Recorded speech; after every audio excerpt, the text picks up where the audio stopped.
دا مړی چې مړې سترګې تاوي راته وایي یو ته ګوري بل ته ګوري ویلی نه شي کنه دغه ورته وایي چې وخت ختم دی هسې ځان مه ستړی پلانې هسپتال ته یې یوسي څوک امبولینس راولي څوک څه وایي څوک دا خلک خو په دې خبرو باندې ښه دي خو دنه ته پوه هغه ته پته لري چې دا د جدایي وخت دی خو لنډه دا یاد ساتئ په یو روایت کې راځي رسول صلی الله علیه وسلم وایي د مرګ د ځنکدن دومره سخت دی لکه یو سړی چې 300 ګزاره په توره باندې وایي الله سبحانه وتعالی په قرآن کې وایي فلولا اذا بلغت الحلقوم او کله چې وایي دا ساه راورسي مرۍ ته وانتم حينئذ تنظرون او په ټینګ کې تاسو ټول ګورئ ونحن اقرب الیه منکم ولكن لا تبصرون او موږ ورته ښه نږدې والله وایي خو تاسو نه هغه ملائک کم چې ما درلېږلي د دې کس نه د ساه اخیستو دپاره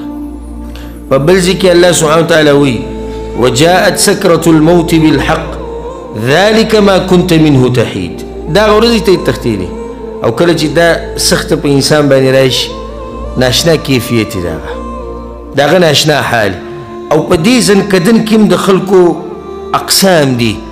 بعض هغې دي چې اخره خاتمه په ایمان سره شي او بعض هغې دي چې والعیاذ بالله اخره خاتمه په فسق او په فجور باندې شي داسې کسان چې د مرګ په اخري د ژوند په اخري سلګو کې هغه دا وایي ما له سګرټ راوړئ د مرګ په اخرنۍ سلګو کې هغه ډم او سندره یادوي د مرګ په اخرنۍ سلګو کې د ژوند په اخرنۍ سلګو کې هغه وایي پټې او جیداد او پلانې او علانې او بعض هغه دي چې هغه رب العالمین یادوي او په خپله زه تاسو ته هغه واقعیت بیانوم چې یا په خپله ما لیدلي او یا د کم کس سره چې راپېښه شوي هغه ماته ویلي ماته یو ملګري دا خبره کوله پاکستان کې دی هغه وایي چې کله زما والده وفات کېده او زه ورسره سر ته ناست نو دوه خبرې ما ناشنا ولیدې یوه هغې ته ما وایي چې په الله باندې ښه ګمان ساته او یو مهربانه رب ته روانه انشاءالله هغه به په تا باندې رحم کوي او هغه به تا نه ضایع کوي ښه ګمان ساته په دې وخت کې چې ته کوم ګمان ساتي الله به سره هغه شان کوي وایي ما ته وایي چې زویه دغه دي ولاړ دي یو دا ټکې دغه دي ولاړ دي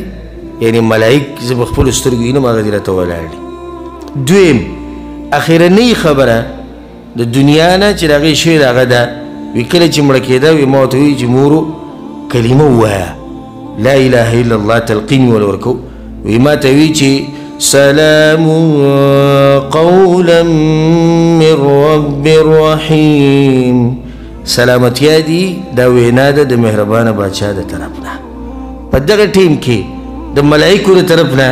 دې زنانه ته زیری ورکړی شوی حدیث کې راځي انشاءالله حدیث تاسو ته بیانوم که چېرته ما د ټیم میلاو شو اگر که ما دې څه ټیم لږ دی خو که دغه ټیم ما ته میلاو شو تاسو زه دا حدیث بیانوم چې کله چې دا ملائک ساه اخلي د مؤمن نه نو د ده څه کیفیت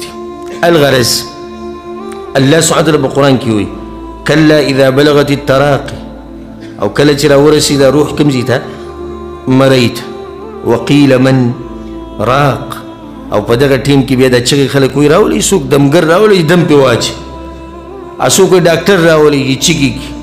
او څوک وایي پلانې هسپتال ته یې ویسي څوک وایي امبولینس راولئ څوک څه وایي څوک څه وایي رب العالمین څه وایي وظن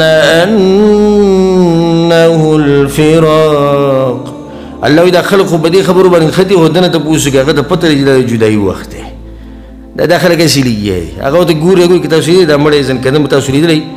دا مړی چې مړې سترګې تاوي راته وایي یو ته ګوري بل ته ګوري ویلی نه شي کنه دغه ورته وایي چې وخت ختم دی هسې ځان مه ستړی کوه